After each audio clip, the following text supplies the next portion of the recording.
I am in Dagestan to show you what it is actually like to go to 3 years Dagestan and forget. The region of Dagestan has been marked red by almost every government with the advice that it's not safe for travel. That's why today I'm heading into the capital of Dagestan, Makhachev, alone, just to see what it is actually like. After that, I'm training at one of the most elite gyms in Dagestan. And to finish the day, I'm having dinner at Khabib's restaurant. Welcome to 7 days in Dagestan. Alright, I'm gonna head out now. There's still a couple more things on the to-do list that I need to do. I am extremely sore, my legs hurt, triceps, my back, everything is sore. I have to be careful with my money, because if I don't have money anymore, I can't buy food because I don't have access to my money. That's why today the goal is to give an actual view of Dagestan. I had my breakfast and then headed to the city square.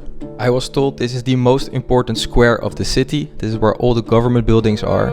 But for me, I was actually heading to a different place, but I just had to walk through here. Then you also have the Opera Hall, which is extremely beautiful. But then I went to Uncle, that you might know from Instagram. It's Ankalayev's own coffee shop. I went in and I got myself a nice coffee. The place looks really good. Then I went in and bought myself a cappuccino. And the coffee was absolutely amazing. Dagestan has absolutely amazing coffee. It's insane. Then walked a little bit further and I went into a bazaar and I ended up buying some gifts, and I'm going to show you that in a second. And then to finish off, I walked through the park, and it wouldn't be Dagestan without Khabib on every corner.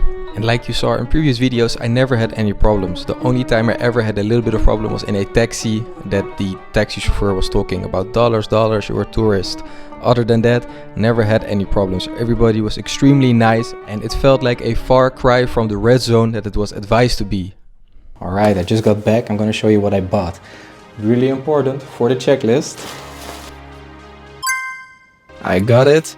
Done for the checklist. I'm not sure how I'm gonna fit it into my suitcase. And then I bought some other things. I bought this nice little figurine.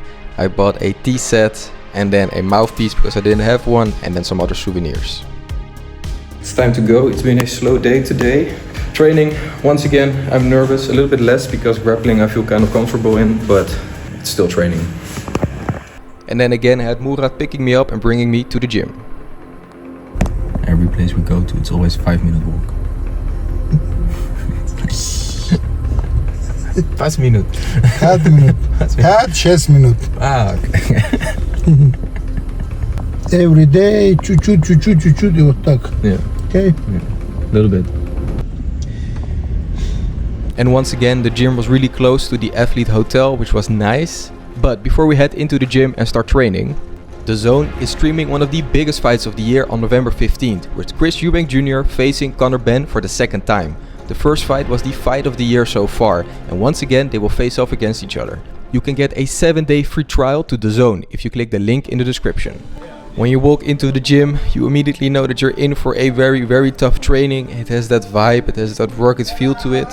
And I wasn't wrong. We started with the warming up. Once again, the warming up was almost the same at every single gym, but here we also did abs in the warming up.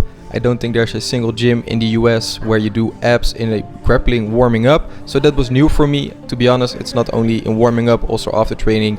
Abs I feel like is almost forgotten in grappling or in jiu-jitsu. Then we started with the training, and of course once again we were gonna do wrestling. It is Dagestan after all, but after wrestling every single day for a couple of hours, I was kind of excited just being on my back and maybe doing some triangles or something like that. But no, I had to stand up and even more wrestling. We did the same takedown here to the back leg, which is not my best takedown. One more time, looks really bad, but we tried it, and then after that it was time to do some positional sparring. I shot in for a takedown and I managed to get it. All that wrestling training was not for nothing. Then he shot in for a takedown, and here you can see some takedown defense. Takedown defense in grappling and jiu-jitsu is a lot different than in wrestling, so I felt a lot more comfortable here. Once again he shot in and I managed to defend it, and that happened for a couple of times. During wrestling training I just got taken down every single time, but when it's grappling you can do just a couple more things and I just feel a lot more comfortable. Managed to defend the takedowns, and then once again shot in for a takedown, but here it was a little bit wide and I didn't get it. One more time he shoots in, I defend, and I was in a better position. I was feeling myself going for the leg lock position, but I didn't get it over there, and that was going to be the end of the round. My body was falling apart at this point, but we had to continue. Then we did a drill that I had never seen before. You had to do this for 3 minutes, and then after that it was my time. I'm not going to show you everything, but it was a really tough drill. After that we immediately went into sparring. The person you see me training with was the only person in Dagestan I found the entire week that could speak English. You see me going in half guard position, going for a choke. I didn't get it. Waiting patiently for a better position, trying to move out, trying to pass from the outside. Once again, trying to get inside, then went to the outside instead, going for the Darce choke. If I couldn't get it, I could have also went for the guillotine, but it didn't work. And then here's some Prit Mikkelsen defense. If you know, you know. Then in top mount position, showing my MMA skills. He managed to push me off, and then we were back in a neutral position. And then now I decided to work from my back, throwing up my legs, throwing up submissions, which I like to do. And then once again, I tried it, and I had the armbar, and he tapped. That felt really good. In training I was destroyed at this point. He was actually a really good grappler, but I managed to find the armbar, which was really nice. What however was worse for me is that after that I had to come up against a guy they would call the Destroyer. So I knew I was in for a tough challenge, but of course I'm not gonna back down from a challenge. We decided to stand up and we started wrestling.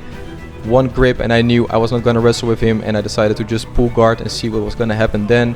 He moved in and he was really fast, he was strong, he was athletic. Also the sweatiest guy I've ever trained with. Like, really nice guy, but he was extremely sweaty. It was like training with a wet blanket over me. Now inside control, and then he went for the north-south choke, which is like, you know, being waterboarded with all that sweat, and I had to tap, not because of the sweat but because of the choke. Then I thought maybe I can go for a leg lock instead of a choke, but he was better in that position as well, so I had to escape and make sure my leg was not gonna break. I managed to escape, and then I decided one more time to go for the choke. Darce into the guillotine. I thought this is my chance. I only had the neck, but he managed to roll out, and that was when my camera died. So that's a little bit unfortunate. He ended up tapping me 4 times with the north-south choke, so it's probably better that that wasn't all on camera. Then after that we had some nice shots and a little bit of relaxing before, of course, we had to continue, because in Dagestan training is never done. I had my nice Destroyer friend next to me. He was pushing me, making sure I would finish the training. My body was absolutely dead at this point, but lucky for me, somebody else would like the spotlight, so that was really good for me. We went into the camera. Every place I went to, I keep saying it, everybody is so nice, people are funny.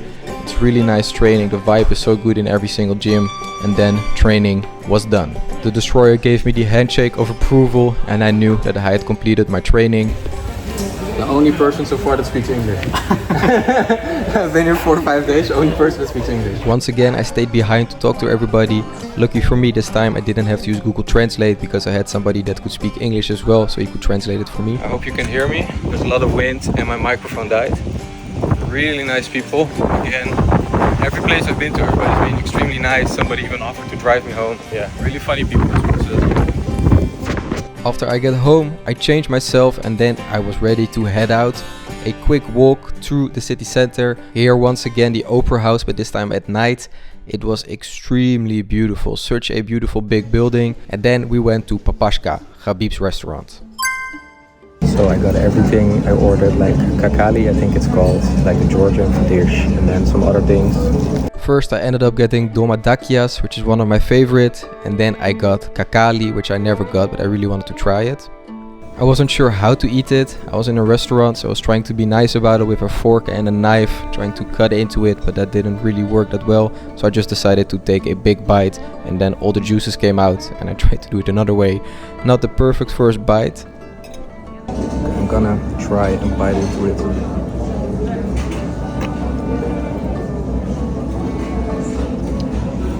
I think this was the supposed way to do it. And then lastly, I have some steak as well. It's a little cooked, but so I'm not sure how you say it. Spasibo jedabila ochen foroche, I guess. Okay, I panicked. Shit. Here you get to know something more about me. I have really bad social anxiety. When I don't know people, I don't know, I just get silent. I just don't say anything. So that's something to at least work on these trips, is to, you know, become a little bit more social and a little bit more out there. So because of the sanctions, they don't have Coca-Cola, they have Evervus Cola.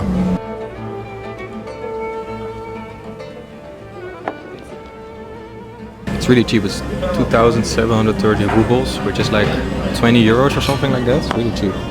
And with that, I finished a great day, and I hope I have given you an actual view of what Dagestan is like. In the next episode, it's time for MMA sparring. We headed once again to Universal Fighters for one of the toughest training of the entire series. And after that, I'm giving you a tour of the city, but this time I'm showing you every important place that you need to go to for when you come to train in Dagestan. And don't forget, DAZN is presenting one of the biggest rematches of the year, with Chris Eubank Jr. taking on Conor Benn for the second time. Don't forget to go to the description and click the link in the bio for a 7-day free trial. Make sure you watch the fight on November 15th.